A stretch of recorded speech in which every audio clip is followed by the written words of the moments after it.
ओम या श्री स्वयं सुकृतिनां भवने स्वलक्ष्मी पापात्मनां कृतिदयां हृदये सुबुद्धि श्रद्धा सदां कुलजना प्रभव सलज्जा तां त्वां नतास्म परिपालय देवि विश्वम्।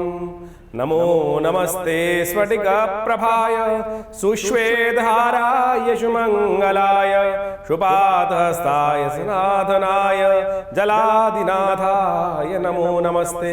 नमस्कार, स्वागत है आपका आचार्यवाणी में। मैं आचार्य डॉक्टर विक्रमादित्य आपके साथ हूँ। आज हम बात करने जा रहे हैं मीन राशि वालों के लिए नवंबर के आरंभ काल में ग्रहों का योगायोग किस प्रकार का रहेगा। देखिए मीन राशि वालों, आपकी राशि के दृष्टिकोण से इस वक्त समय बड़ा विचित्र चल रहा है आपके लिए। साढ़े साथी का प्रथम भाग आप पर चल ही रहा है और ऐसे में कई मामलों में जो राहु महाराज लग्न में चल रहे हैं और नवंबर का पहला भाग जो है वो बहुत महत्वपूर्ण है आपके लिए।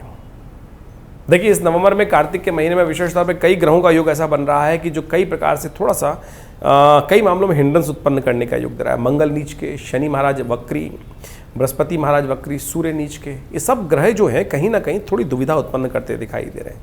लेकिन नवंबर में बहुत सारे ग्रह परिवर्तन की तरफ जाएंगे। शनि मार्गी होंगे, शुक्र परिवर्तन करने का योग बनाएंगे, बुध परिवर्तन का योग करेंगे, शनि सूर्य महाराज परिवर्तन का योग बनाएंगे और ये सारे के सारे परिवर्तन आपके लिए कहीं ना कहीं आपके लाभ को योग बनाने की स्थिति उत्पन्न कर सकते हैं।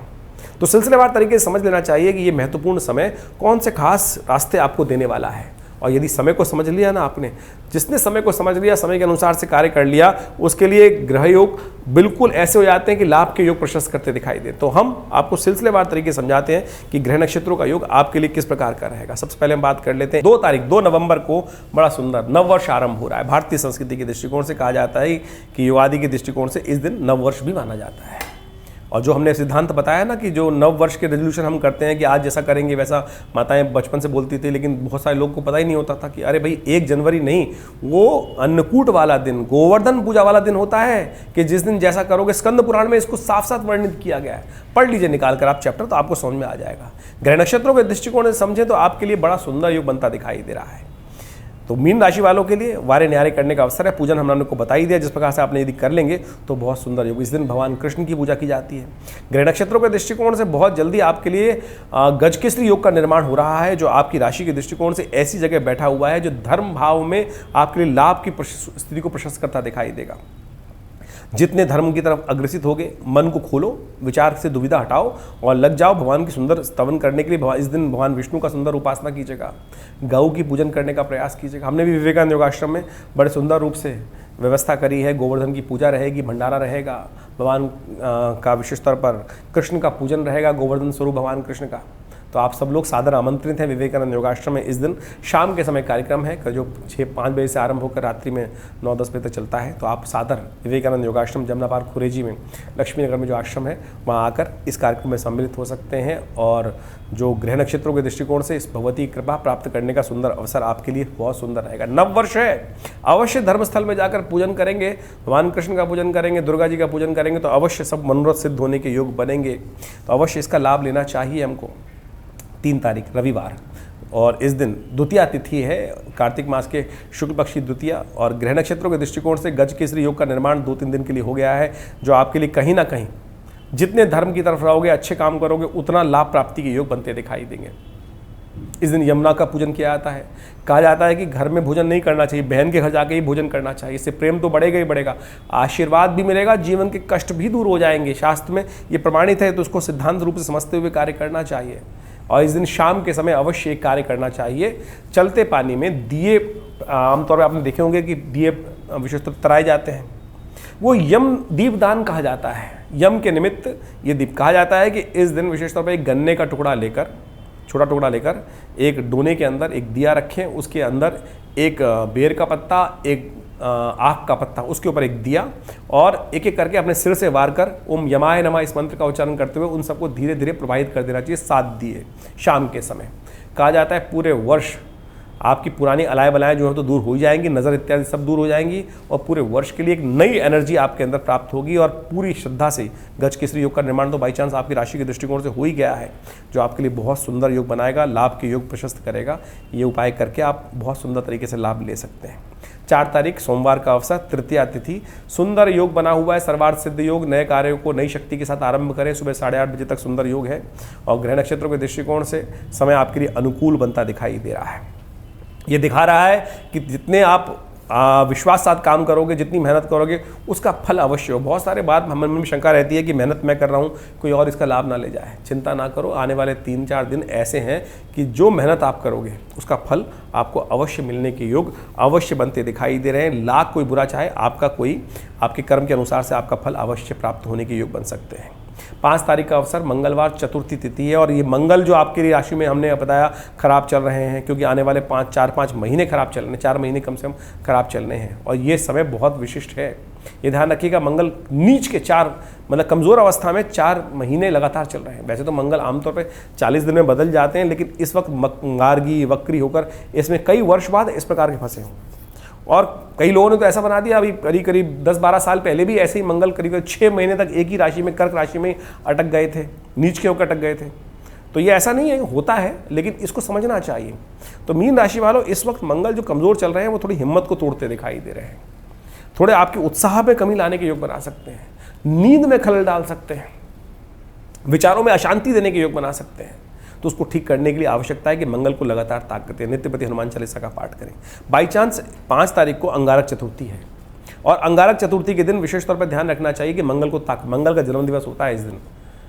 मंगल का जब जन्म हुआ पृथ्वी से, भगवान शंकर के पसीने से वीरभद्र की उत्पत्ति हुई, वही मंगल माने जाते हैं और उनकी जन्मोत्सव पे कहा जाता है कि उनको प्रसन्न कर लिया जाए। तो उनका प्रसन्न करने के लिए सबसे श्रेष्ठ है उनके मंत्र का जप करें, हनुमान जी का स्तवन करें, सुंदरकांड का पाठ करें। तो हमने यही रखा है विवेकानंद योगाश्रम में कि इस दिन सममनी का भोग, मंगल ग्रह शांति महायज्ञ और साथ साथ सुंदरकांड का पाठ। तो शाम को विवेकानंद योगाश्रम दिल्ली में ये कार्यक्रम रहेगा, तो आप सब लोग सादर आमंत्रित हैं उस यज्ञ में, सुंदरकांड के पाठ में। शाम को 5 बजे से लेकर रात्रि में करीब 9-9:15 बजे तक, 10 बजे तक ये कार्यक्रम चलेगा।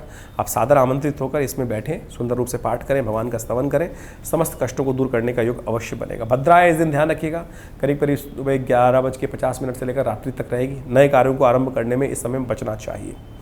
6 तारीख बुधवार, पंचमी तिथि है, सौभाग्य पंचमी का योग है और धनु राशि में प्रवेश कर रहे हैं, शुक्र परिवर्तन करने का योग बना रहे हैं और जिस प्रकार का योग चंद्रमा के साथ बना रहे हैं ये आपके लिए लाभ ही है, लेकिन थोड़ा संयमित होकर कार्य करने की ज़रूरत है। कई बार क्या होता है कि हमारा मन थोड़ा भटक जाता है, थोड़ा व्यसनों में लग जाता है, व्यसन में फंसे ना फिर डिप्रेशन में चले जाओगे। व्यसन गलत रास्ते, गलत तरफ ले जा सकते हैं, इस बात का ध्यान रखते हुए कार्य करने की ज़रूरत है। सुबह सुबह गणेश जी का स्तवन करें, गणेश जी को पीले पुष्प अर्पित करें। सौभाग्य पंचमी है, भगवान गणेश का, भगवती का आशीर्वाद लेकर जो कार्य करोगे सब सौभाग्य प्राप्ति के योग बन सकते हैं। अवश्य भगवती के निमित्त हलवे का भोग लगाना, लाल चुन्नी भगवती को अर्पित करना, ये सर्वश्रेष्ठ उपाय है, इनको अवश्य कीजिएगा। 7 तारीख बृहस्पतिवार का अवसर, षष्ठी तिथि विद्यमान है, छठ का महापर्व है इस दिन और ग्रह परिवर्तन की तरफ जो योग बना रहे हैं वो आपके लिए कहीं ना कहीं अनुकूल अवस्था उत्पन्न करने के योग बनाएंगे। ग्रह नक्षत्र अच्छे ही हैं, खराब नहीं है, लेकिन सूर्य जो खराब चल रहे हैं उनको ठीक करने के लिए आवश्यक प्रयास करना चाहिए, सूर्य को जल देना चाहिए। कार्तिक का महात्मा और साथ साथ छठ, देखिए कार्तिक के महात्मा में कहा गया कि सूर्योदय से पहले स्नान कर इस महीने में जो भगवान सूर्य को जल देते हैं, भगवान नारायण की उपासना करते हैं, यज्ञ करते हैं, तर्पण करते हैं, ये सारे सूर्य से रिलेटेड उपाय हैं और यही पर्व बिहार इत्यादि क्षेत्र में सूर्य को जल देकर ही मनाया जाता है। क्यों? क्योंकि सूर्य कमज़ोर हैं और सूर्य आमतौर पे जिस प्रकार की अवस्था बनाते हैं वो कहीं ना कहीं कष्ट देने के योग बनाते हैं। उनको ठीक करने के लिए अर्घ्य देना सबसे श्रेष्ठ उपाय है। हींग लगे ना फिटकरी, जल दिया सूर्य को और वही आपके लिए श्रेष्ठ उपाय करता है। तो ये सिद्धांतिक तौर पे समझना चाहिए। बहुत सारे लोग लग जाते हैं, कोई आपको माणिक्य पहना रहा है, कोई आपको स्वर्ण पहना रहा है, कोई और कुछ कर रहा है। अरे हींग लगे, हर एक जल देने से जब कष्ट दूर हो रहे हैं, सूर्य का उपाय हो रहा है, तो कुछ और करने की आवश्यकता क्या? ये समस्त सिद्धांत हम आपके समक्ष समय समय पर उपस्थित करते रहते हैं, तो अवश्य इनको समझते हुए आपको कार्य करने का प्रयास करना चाहिए, ये आपके लिए अच्छा रहेगा। 8 तारीख शुक्रवार का अवसर, सप्तमी तिथि है, सूर्य सप्तमी का योग बन रहा है और इस दिन विशेष तौर पर ग्रह नक्षत्रों के दृष्टिकोण से जो ग्रह परिवर्तन की तरफ गए हैं ये आपको लाभ दे सकते हैं। चंद्रमा से दृष्ट होकर चंद्रमा जो है बृहस्पति से दृष्ट हो गए हैं और ये आपके लिए लाभ के योग बना रहे हैं। संत महात्माओं की सेवा का अवसर मिले तो चूकना मत। कन्याओं की सेवा करने का अवसर मिले तो चूकना मत, जितना सेवा करोगे उतना मेवा प्राप्त करने के योग बन रहे हैं, साफ साफ समझ लीजिए। सूर्य सप्तमी है इस दिन, विशेष तौर पर भगवान सूर्य को जल अवश्य दीजिएगा। देखिए कृपा प्राप्ति के योग बन सकते हैं। लाभ के योग ग्रह बिल्कुल सुंदर रूप से बनाकर तैयार बैठे हैं आपके लिए। ये आने वाले 1-2 दिन अच्छे ही हैं, खराब नहीं है, ध्यान रखते हुए कार्य करिएगा। 8 तारीख का अवसर शनिवार, अष्टमी तिथि, गोपाष्टमी का योग बन रहा है और ध्यान रखिए शनि को मनाने का दिन है ये। शनि इन दिनों 12वें भाव में वक्री स्थिति में चल रहे हैं और अननेसरी खर्चे बढ़ा रहे हैं, अननेसरी जुर्माने दे रहे हैं और अभी मार्गी भी होने जा रहे हैं। तो मीन राशि वालों 7.5 का योग चल रहा है और 7.5 को ठीक करना सबसे पहले उपाय। कहा जाता है कि कुछ भी समय हो, 7.5 चल रही हो, अच्छी दशा चल रही हो, लेकिन वो कार्य नहीं करेंगे, सब ग्रह सो जाते हैं। ऐसे में गोपाष्टमी 7.5 जो शनिवार की पड़ रही है, इस शनि को ठीक करने का अवसर है। तुलादान, गौशाला में तुलादान करने का प्रयास करें, गौशाला में हरा चारा देने का प्रयास करें। कहा जाता है गऊ के अंदर समस्त देवताओं का वास होता है, इसलिए हमारे यहाँ सबसे पहली रोटी गाय को खिलाई जाती है। ये ऑटोमेटिकली उपाय हो जाता है, अवश्य करने का प्रयास कीजिए। सर्वार्थ सिद्ध योग है इस दिन, करीब करीब दोपहर को 12 बजे तक।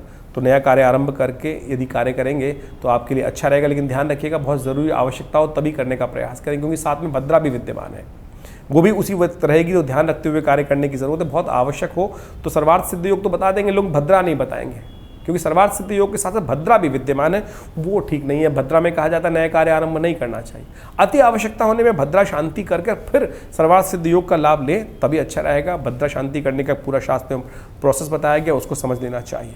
10 तारीख का दिन, रविवार का अवसर, थोड़े ग्रह हल्के हो गए हैं, थोड़े से अननेसेसरी के मन में एंजाइटी, स्वास्थ्य के मामले में थोड़ा ग्रह भारी दिखाई देता है, तो इस दिन उपाय करना बहुत ज़रूरी है। इसलिए सबसे पहले इम्यूनिटी का ध्यान रखें। देव कृपा से इस दिन आंवला नवमी है, अक्षय नवमी का योग बन गया है। इस दिन भगवान विष्णु की उपासना करें, आंवला दान करें, आंवले का भोजन करें। यदि कोई आरोग्यता हो तो आंवले का विशेष तौर पर पहले भोग लगाकर भगवान को, फिर उसका आशीर्वाद, भगवान का आशीर्वाद लेकर उसको प्रसाद स्वरूप में ग्रहण करना। आंवले के पेड़ के नीचे जाकर थोड़ी देर बैठना, श्वास लेना, भोजन करना, प्रसाद ग्रहण करना, ये आरोग्यता प्राप्त करने के लिए, इम्यूनिटी स्ट्रॉन्ग करने के लिए बहुत सुंदर उपाय है। अवश्य करिए, लाभ होगा। तो इस प्रकार से ग्रहों का योगा योग आपने समझा। ये ग्रहों का योगा योग जो विशेष तौर पर नवंबर के पहले भाग में, प्रथम भाग में बन रहा है, बड़ा विचित्र है। देखिए सूर्य के जिस प्रकार से स्थिति चल रही है, तुला राशि में चल रहे हैं, साथ साथ शुक्र और बृहस्पति का आपस में जो एक दूसरे के समक्ष योग बनता दिखाई दे रहा है, ये वास्तविक तौर पर कई मामलों में झगड़े तो उत्पन्न करता है, लेकिन एक बहुत सुंदर योग बनाता है। सूर्य बृहस्पति, जब कहा जाता है कि एक दूसरे के सम्मुख होकर, विशेष तौर पे बृहस्पति और शुक्र एक दूसरे के सम्मुख होकर बैठ जाते हैं, तो विशेष तौर पे एक योग बनाते हैं कि आपस में द्वंद्व तो उत्पन्न करते हैं, लेकिन जो गलत कार्य करने वाला होता है उसका नाश भी संभव है इस कलिकाल के अंदर। तो ये ग्रहों का योगा योग एक तरह से क्लैश तो दे रहा है, अशांति का वातावरण बना रहा है, लेकिन सत्य की विजय भी कराने के योग बना रहा है। तो आप विशेष तौर पर अपनी राशि के संबंध के अनुसार से आपने ग्रहों का योगा योग समझा है, जो उसको ठीक करने के लिए विशेष तौर पर शास्त्र में जो प्रमाणित उपाय हैं उनको उतारने का जीवन में प्रयास करें। हम इस कार्यक्रम के माध्यम से आपके समक्ष जब ज्योतिष को उपस्थित करते हैं तो हम प्रयास करते हैं कि जो प्रमाणिक, विशेष तौर पर पौराणिक मत के अनुसार से जो उपाय शास्त्र में वर्णित हैं, पंचांग के दृष्टिकोण से, विशेष तौर पर तिथियों के दृष्टिकोण से, इन योगा योगों को महत्व समझने का हमें प्रयास करना चाहिए। भारतीय संस्कृति में शास्त्रों की जो रचना की गई है वो इसी कारण से रचना की गई है। उन सब जो उपाय हम सब लोग करें वो शास्त्र के प्रमाणित उपाय करने का प्रयास करें। सत्यव्रत जिस प्रकार से बताया गया, अष्टमी का व्रत, सप्तमी का, विशेष तौर पर जो विभिन्न योग ज्योतिष के दृष्टिकोण से बनते हैं, उन सबकी पौराणिक कथाएं शास्त्र में, पुराण इत्यादि में विद्यमान की गई हैं, शास्त्रों में विद्यमान की गई हैं। जो व्रत निर्धारित किए गए हैं वो सब निवारण ही है, जैसे मंगलवार, सोमवार, बुधवार, अनेक अनेक दिन के अनेक अनेक देवता हैं। तो हमको ये समझते हुए कार्य करने का प्रयास करना चाहिए। सनातन पद्धति में कुछ भी बात कपोल कल्पित नहीं है, सब प्रत्यक्ष प्रमाण के अनुसार से सब चीज़ों को व्यवस्था देखते हुए ज्योतिष को मंत्र विज्ञान के साथ, शास्त्रों के साथ बहुत बढ़िया तरह से जोड़ा गया है। लेकिन आज हो क्या गया है कि बहुत सारे लोग इस प्रकार के टोटकों में फंस गए हैं, ऐसी भ्रांति में फंस गए हैं कि चॉकलेट खा लो, कभी कोई और की स्थिति कर लो। एक तो एक बड़ा विचित्र लगा कि कुछ उपाय के नाम पर एक व्यवस्था की जा रही है, कोका कोला लेकर फ्लश में डाल दो, ये ग्रह का उपचार हो जाएगा। क्या ग्रह करने का चाह रहे, प्रयास कर रहे हैं? ये क्या मतिभ्रम उत्पन्न करने का संसार में प्रयास किया जा रहा है? ज्योतिष जैसे इतने वृहद विज्ञान को कोका कोला में लाके रख दिया गया है। मतलब स्थिति सोचे कि मतलब बड़ा विचित्र लगता है कि आज जिस प्रकार से अभी दिवाली के संबंध में इतनी भ्रांति उत्पन्न करने का प्रयास किया जा रहा है, शास्त्र मत को समझा नहीं जा रहा है। तो हमने अपने इस चैनल के माध्यम से आपके समक्ष बहुत सारी चीज़ें उपस्थित करने का प्रयास किया है। कोशिश ये करें, भगवान की कृपा अद्भुत है, बड़े सरल कर्म से बन जाती है। और हम अनेक प्रकार के, मुझे बताइए परमात्मा को आपके पैसे की आवश्यकता क्या है? हम बड़ी विचित्र स्थिति बन जाते हैं कि इस प्रकार के उपायों को बड़े अननेसेसरी के खर्चे करने प्रयास कर देते हैं कि कुछ कोई नग पहना रहा है, कोई रुद्राक्ष पहना रहा है, कोई कुछ बेच रहा है, कोई कुछ बेच रहा है। हम ज्योतिष को वास्तविक तौर पे क्या बनाने का प्रयास किया जा रहा है? लाख लाख रुपए, 2-2 लाख रुपए, 5-5 लाख रुपए। एक तो ऐसा मुझे समझ में सुनने को मिला कि एक व्यक्ति ने, कोई रत्न था बहुत महंगे रूप में, 5-5 लाख रुपए के, 10-10 लाख रुपए के रत्न बेचे जा रहे हैं और उसके बाद ज्योतिष का नाम का सहारा लिया जा रहा है। बिल्कुल रत्न काम करते हैं, बिल्कुल अच्छे काम करते हैं। कहा भी गया है कि रत्न यदि वास्तविक सत्य हो तो बहुत सुंदर रूप से कार्य कर देता है, लेकिन शास्त्र के अंदर उसके बहुत सारे ऑल्टरनेट बताए गए हैं। पुखराज पहनने की किसी की व्यवस्था नहीं है तो केवल हल्दी लगाकर बृहस्पति का मंत्र जप कर ही आप उपाय कर सकते हैं। ये शास्त्र में प्रमाणित रास्ते बताए गए हैं कि नहीं बताए गए? तो हमको ये समझना चाहिए कि इन सब चीज़ों को समझें हम, तो उसके बाद कार्य करने का प्रयास करें। और एक बात और समझ लें, ज्योतिष के अंदर बहुत सारे हम व्यवसाय, विभिन्न व्यवसायों में काम करते हैं। कोई शेयर में काम कर रहा है, कोई विभिन्न चीज़ों में काम कर रहा है। जो इस पक्ष के अंदर विशेष तौर पे कार्तिक के महीने में योग बन रहा है कि पहले पक्ष जो कृष्ण पक्ष है उसके अंदर वो तिथि बढ़ी और फिर अगले पक्ष कृष्ण पक्ष के शुक्ल पक्ष के अंदर वो तिथि घट गई। तो ये साफ साफ दिखाता है कि ये जो भयावह स्थिति है, बाजार का रुख भी बड़ा विचित्र हो सकता है और गोता लगा सकता है। तो आप कोशिश कीजिएगा इस सब संबंध में शांति के साथ कार्य करने का प्रयास करें। ये सब चीज़ें जो उपाय हम आपके समक्ष रखते हैं, चाहे मंत्र का उपाय बता रहे हैं या कोई चीज़ दान करने का उपाय बता रहे हैं, शास्त्र के अनुसार से प्रमाणित हम प्रयास करते हैं कि उन सब कथाओं का भी आपको मूल रूप से सिद्धांतिक तौर पर समझाने का प्रयास करें। अर्थ क्या है तुम समय समय पर आपके समक्ष उपस्थित रहते ही हैं। और एक बात और ध्यान रखिएगा, मंगल इन दिनों बड़ी विचित्र स्थिति में चल रहे हैं। मंगल का योग कर्क राशि में जो योग बन रहा है, नीच के होकर मंगल स्थित हो गए और काफ़ी लंबे समय तक ये मंगल योग बनाने वाले हैं। ऐसे में विश्व के दृष्टिकोण से तो ये भयावह स्थिति बनती है। कोई भी दुस्साहसपूर्ण कार्य बहुत सारे गलत लोग कर सकते हैं, गलत तरफ दिमाग चल सकता है, दुस्साहसपूर्ण कार्य हो सकता है। तो ऐसे में मंगल का लगातार आप उपाय करने का प्रयास करें। और इन समस्त कार्यों के लिए हमारे आश्रम में विभिन्न समय पर विभिन्न प्रकार के यज्ञ समय समय पर चलते रहते हैं। आप सब लोग उसमें भी सम्मिलित हो सकते हैं। रविवार को जो बड़ा कार्यक्रम होता है, कोई फीस नहीं ली जाती आश्रम में। आश्रम की तरफ से ये समस्त यज्ञ इत्यादि कार्य जो है विभिन्न कार्य समय से चलते हैं। आप यदि रविवार वाले यज्ञ में बैठना चाहें तो सुबह 8 बजे से लेकर करीब करीब 10 बजे तक भंडारे के साथ सुंदर कार्यक्रम रहता है। आप उसमें सम्मिलित हो सकते हैं। भगवान भगवती के सानिध्य में बैठ सकते हैं। माँ भगवती की सुंदर शिव विग्रह, जो चमत्कारी शिव विग्रह 1947 में मुल्तान से यहाँ पधारा, उनके सानिध्य में, जिनकी फोटो अभी आप हमारे इस वीडियो के माध्यम से देख भी रहे होंगे। तो ये भगवती का शिव विग्रह 1947 में 500 साल पुराना भगवती का शिव विग्रह है जो आश्रम में प्रतिष्ठित है। उन्हीं के सानिध्य में विभिन्न प्रकार के कार्यक्रम, गौशाला इत्यादि, विभिन्न हॉस्पिटल के, जो विवेकानंद हॉस्पिटल है, योगा प्राकृतिक चिकित्सा आयुर्वेद का हॉस्पिटल है, वो कार्य कर रहा है। विभिन्न लोग जो विभिन्न पैनल्स पे हैं, भारत सरकार के, दिल्ली सरकार के, एनडीएमसी के, दिल्ली पुलिस के, विभिन्न सरकारी ऑर्गेनाइजेशंस हैं, वो भी आकर यहाँ पर अपना इलाज पैनल पे होने के कारण से कराते हैं। तो आप भी हमारे इस संस्थान से जुड़ें और संपूर्ण रूप से आध्यात्मिक कार्यों को हम आगे बढ़ाने का प्रयास कर रहे हैं। आशा करते हैं आप भी इसमें सुंदर रूप से जुड़कर लाभ लेंगे और विवेकानंद योग आश्रम के साथ जुड़े रहेंगे।